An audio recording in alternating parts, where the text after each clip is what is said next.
Казахстанский певец Димаш Кудайберген опубликовал новое видео на композицию «Река любви», написанную известным композитором Ринатом Гайсином. В нем Димаш Кудайберген исполнил партию дамбры. За сутки ролик уже посмотрели свыше 200 тысяч раз. История композиции River of Love «Река любви» началась в 2011 году. Ринат Гайсин, летев из США в Казахстан, вдруг через иллюминатор самолета увидел очень длинную реку. Она была настолько бескрайней, что композитор в очередной раз поразился природой нашей планеты. Именно в тот момент в его голове родилась мелодия будущей композиции. Там же в самолете он записал ее ноты. Вот его слова. «Вода для меня всегда была источником жизни и бесконечной любви. Сочинив композицию, я понял, что ее мелодия идеально подходит для нашего народного инструмента – дамбры». Автор предложил исполнить ее известному казахстанскому дамбристу-виртуозу Асылбеку Енсепову. Тогда же во время записи было решено дать ей название «Река любви». Записав трек на студии, музыканты выпустили его в том же году. Спустя 10 лет композиция приобрела новое прочтение, когда Ринат и Димаш оказались в одной студии. Димаш начал наигрывать мелодию на дамбре, и композитор понял, что она зазвучала по-новому. И вот что он сказал по этому поводу.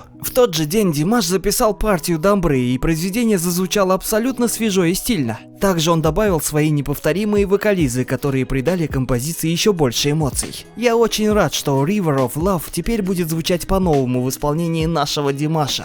Поклонники по достоинству оценили новый дуэт. Вот их слова. Слов нет, чтобы выразить восторг и восхищение очередным шедевром от Рината и Димаша. Браво авторам и исполнителям прекрасного произведения. Две вечности сошлись в одном пути. Музыка и игра восхитительная.